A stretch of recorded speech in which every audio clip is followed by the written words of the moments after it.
Giraffe. அப்புறம் lion. Tiger. பாப்பா பசிக்குதா? எப்படி பசிக்குது? நல்லா பசிக்குது. ஆங்கிரியா இருக்கா? ஐயோ ஜல்லகுட்டி. கௌசி பாப்பா பசிக்குதா? இப்பார் பாப்பா ரொம்ப பசிக்குதா? பசிக்குதா? செல்லக்குட்டிக்கு பசிக்குதா? என்ன வேணும்? என்ன வேணும் அம்மா குட்டிக்கு? You want pancake? பேன்கேக்கா? என்னடி பேன்கேக் அது? அம்மா இப்போ உள்ள டைம்ல பேன்கேக்குன்றது ரொம்ப ட்ரெண்டா இருக்கு. அது வந்து ஈஸியாவும் பண்ணிடலாம், ஹெல்த் பெனிஃபிட்டும் நிறைய இருக்கு அதுல. இன்னைக்கு வாங்க உங்களுக்கு ஒரு சூப்பர் ரெசிபி பண்ணி காட்டுறேன். அது வந்து 1 வயசுக்கு மேல எல்லா குழந்தைங்களுக்குமே நம்ம கொடுக்க ஆரம்பிக்கலாம். நல்ல வெயிட் கெயின் ஆவாங்க. வெரி சிம்பிள் இன்கிரீடியன்ஸ் வச்சு ஈஸியா முடிச்சிடலாம். பாத்தீங்களா மகளே, நம்ம வயசுல நம்ம காலத்துல நம்ம குழந்தைங்களுக்குலாம் எப்படி கொடுத்துருக்கோம்? இட்லி இல்லைன்னா தோசை, அது இல்லைன்னா தயிர் சாதம் பால் சாதம். இப்போ என்னமோ பேன் கேக்குன்றாங்க, என்னென்னமோ சொல்றாங்க, ஒன்றும் புரியல. போயிட்டு எப்படி தான் செய்யறாங்கன்னு பார்க்கலாம் சரிங்களா? அதுவும் சத்தானதான். பார்த்துடலாமா? பார்க்கலாமாடா? பார்க்கலாமா? மக்களே, நீங்கள் வந்து எனக்கு லைக் பண்ணுறீங்க, ஷேர் பண்ணீங்க, ரொம்ப நன்றி. ஒவ்வொரு வீடியோவும் நான் வந்து நீங்கள் எப்படிலாம் என்னை வந்து எனக்கு ஆதரவாக இருக்கீங்கன்னு நான் பார்த்துட்டே இருக்கேன். ரொம்ப ரொம்ப சந்தோஷமாக இருக்குது. என்னுடைய வளர்ச்சியில் முக்கிய பங்கு நீங்கள் எல்லாரும் தான். எல்லாருக்கும் மறுபடியும் நன்றி சொல்லிக்கிறேன். இப்போ வந்து இந்த பேன் கேக்கு என் பொண்ணு எப்படி செஞ்சு முடிக்கிறாங்கிறத நான் கூட இருந்து பார்க்குறேன். பார்க்கலாமா? பேன் கேக் செய்கிறதுக்கு நமக்கு வந்து ஒரு 5 இன்க்ரீடியன்ஸ் தான் தேவைப்படுது. ஃபஸ்ட்டு வெல்லம், ராகி மாவு, அப்புறம் பனானா. எந்த பனானா வேணால் எடுக்கலாம், கற்பூரவள்ளி தவிர. வேற அப்புறம் எக்ஸு, அப்புறம் இருந்தால் கொஞ்சம் வெண்ணிலா எசன்ஸ், ஒரு ஃபியூ ட்ராப்ஸு. அந்த ஸ்மெல்லுக்காண்டி குழந்தைங்க வந்து விரும்பி சாப்பிடுவாங்க. ஃபஸ்ட்டு ராகி மாவு 1.5 teaspoon, 1.5 spoon. Okay okay. Banana, கொஞ்சமாக வெல்லம் இல்லைன்னா நாட்டு சக்கரை இல்லை ஹனி கூட ஆட் பண்ணலாம்.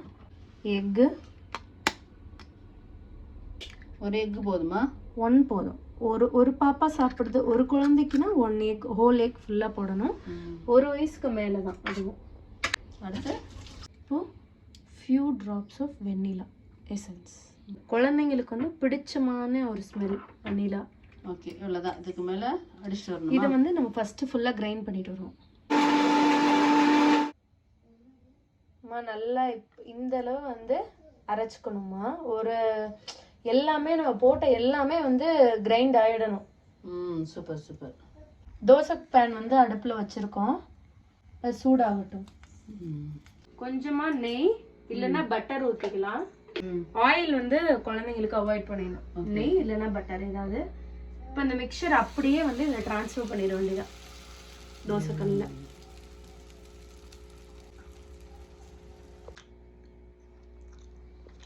என்னாச்சு, ரெடி ஆயிடுச்சா பாரு. இப்போ பாருங்கம்மா, இந்த சைடுலாம் ப்ரௌன் ஆயிடுச்சுன்னா அந்த சைடு வெந்துருச்சுன்னு அர்த்தம். நம்ம வந்து இப்போ திருப்பி போட்டுற வேண்டியதான்.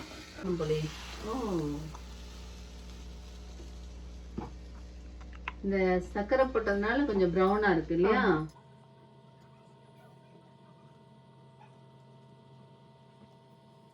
சரி, பேன் கேக் மேல என்ன ஊத்திருக்க? இது வந்து மேப்பிள் சிரப், இல்லைன்னா வந்து நம்ம ஹனி கூட யூஸ் பண்ணலாம். நீங்க இல்லைன்னா தேன் யூஸ் பண்ணலாம், இல்ல அப்படியே கூட ஊட்டி விடலாம். கொஞ்சம் வளர்ந்த குழந்தைங்களுக்கு அந்த அழகா டெக்கரேட்டிவா கொடுத்தா அவங்க இன்னும் கொஞ்சம் விரும்பி சாப்பிடுவாங்க. எந்த ஒரு ஃபுட்டையுமே குழந்தைங்களுக்கு வந்து நம்ம ப்ரெசென்ட் பண்ற விதத்துலதான் இருக்குது. சிரிப்பு தாங்க வருது. நான் குழந்தைய பார்த்த குழந்தைக்கு ஒரு குழந்தை, அந்த குழந்தைய பத்தி பிரமாண்டமா பேசுறது. சொல்லப்பட்டே மக்களே, ஒரு சின்ன அட்வைஸ் என்னன்னா, இப்போ உள்ள குழந்தைங்க எல்லாத்துக்குமே ஒரு தோசையை சுட்டுறீங்க, அதை கொஞ்சோண்டு ஜீனியை வச்சு ஊட்டி விட்டுறீங்க. அப்படி இல்லைன்னா சாதத்தில் உப்பு போட்டு பாலோ தயிரை ஊட்டி விட்டுறீங்க. அது வந்து சத்தே கிடையாது. அதுக்கு பதிலாக நல்ல சத்தான மாவு, பயிர் வகைகள் எல்லாம் வறுத்துட்டு சத்தான மாவில் தோசை கொடுக்கலாம். நிறைய காய்கறிகள் எடுத்துக்கோங்க. குழந்தைங்களுக்கு காய்கறி எடுத்து லேசாக வேக வச்சுட்டு அந்த மாவு கூட அரைச்சி அதை தோசையை சுட்டு கொடுக்கலாம்.